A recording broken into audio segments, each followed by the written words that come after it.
November 9th, 1966. Paul McCartney storms out of Abbey Road Studios after a heated argument with John Lennon. He jumps into his Aston Martin and speeds into the London night. Hours later, his car is found wrapped around a tree, the driver decapitated beyond recognition. The most beloved member of the world's biggest band is dead at 24. But here's the thing. Paul McCartney is very much alive today, still performing, still writing music. So what really happened that night? According to one of the most persistent conspiracy theories in pop culture history, the Paul McCartney who died in 1966 was secretly replaced by a lookalike, and the Beatles spent years hiding clues about the cover-up in their songs and album covers. Could the Fab Four have pulled off the greatest deception in entertainment history?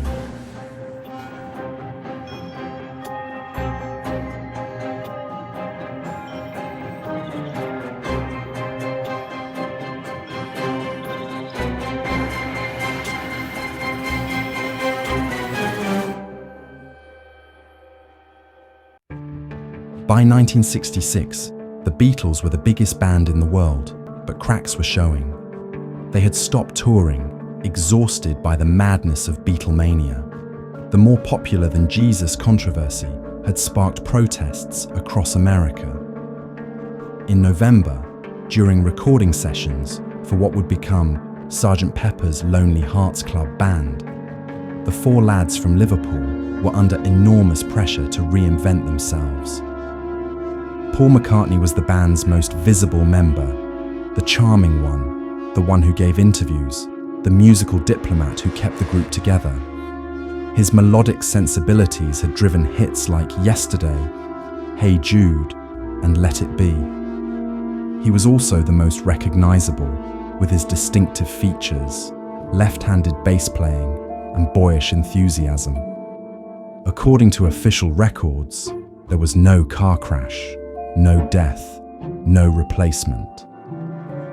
Paul McCartney continued working with the Beatles through their most creative period, contributing masterpieces like Penny Lane, The Long and Winding Road, and his share of the White Album.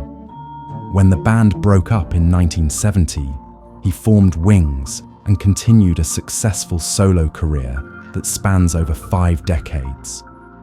The Paul is dead theory emerged from college campuses in 1969, spreading through underground newspapers and radio call-in shows before exploding into mainstream media.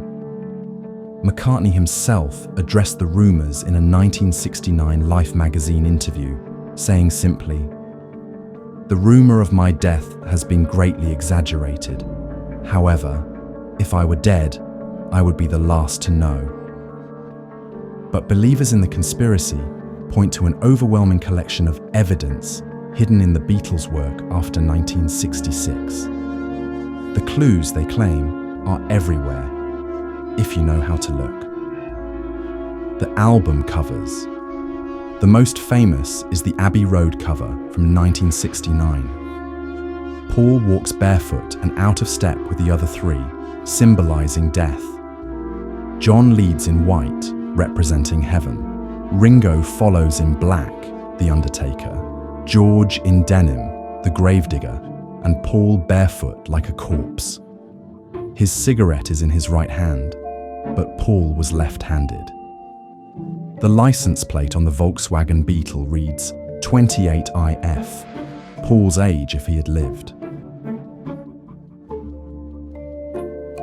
On the Sgt. Pepper cover, a hand appears to hover over Paul's head, the sign of death in some cultures. Fresh flowers spell out Paul. On the back cover, Paul is the only Beatle facing away from the camera. The Magical Mystery Tour album shows Paul in a black walrus costume, walrus being a symbol of death in some interpretations. The backward messages. When Revolution 9 from the White Album is played in reverse, some claim to hear, "Turn me on, dead man." Playing I'm So Tired backward allegedly reveals, "Paul is dead, man, miss him, miss him." At the end of Strawberry Fields Forever, John supposedly says, "I buried Paul," though he later claimed it was cranberry sauce. The lyrical clues, "A Day in the Life," contains the line, "He blew his mind out in a car," supposedly describing Paul's death. Glass Onion includes "The walrus was Paul," connecting to the death symbolism. Come Together opens with "Here Come Old Flat Top." Believers claim this describes the replacement Paul's different hair texture. The physical changes. Side-by-side photos seem to show differences in Paul's facial structure, height, and even dental work before and after 1966. His bass playing style allegedly changed. His singing voice took on different qualities. Handwriting analysis supposedly reveals differences in his autographs. If Paul McCartney really died in 1966, who replaced him? The conspiracy theories offer several candidates and explanations for how the Beatles pulled off the impossible. The William Campbell theory. The most popular candidate is William "Billy Shears" Campbell, supposedly a Paul McCartney lookalike contest winner who underwent plastic surgery to complete the transformation. Billy Shears is referenced in Sgt. Pepper as the fictional band's drummer, but believers claim this was a coded confession. Campbell allegedly had musical training and could mimic Paul's voice and left-handed bass playing. The MI5 cover-up theory. Some versions claim British intelligence orchestrated the replacement to prevent panic among Beatles fans that could destabilise the British economy. The Beatles were worth millions to the UK's cultural export industry. A dead Beatle might have crashed the entire British invasion phenomenon. The band's guilt theory. Perhaps the most compelling psychological explanation is that the Beatles themselves felt guilty about Paul's death and unconsciously embedded clues in their music as a form of confession. Unable to reveal the truth due to legal and financial obligations, they found subconscious ways to honor their dead friend. The hoax theory. The most rational explanation is that the whole thing was an elaborate publicity stunt that got out of hand. The Beatles had always enjoyed wordplay and hidden meanings in their songs.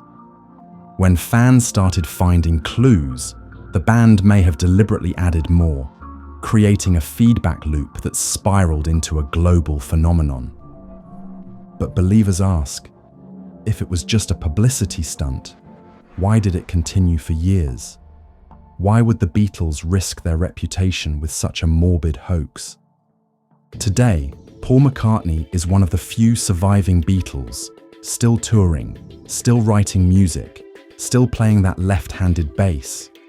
He's been married 3 times, has 5 children, and has openly aged in the public eye for over 50 years. If he's an imposter, he's the most successful replacement in history. The Paul is dead theory represents something deeper than celebrity conspiracy. It's about our relationship with fame, mortality, and the power of suggestion.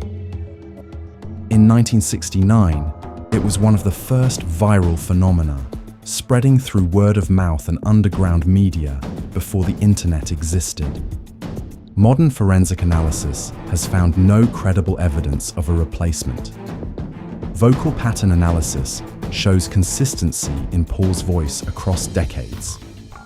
Facial recognition software finds no significant changes beyond normal aging. Musical analysis reveals consistent stylistic elements in his compositions. Yet the theory persists because it touches something fundamental about celebrity culture. We want our icons to be mysterious, to harbor secrets, to be more than human.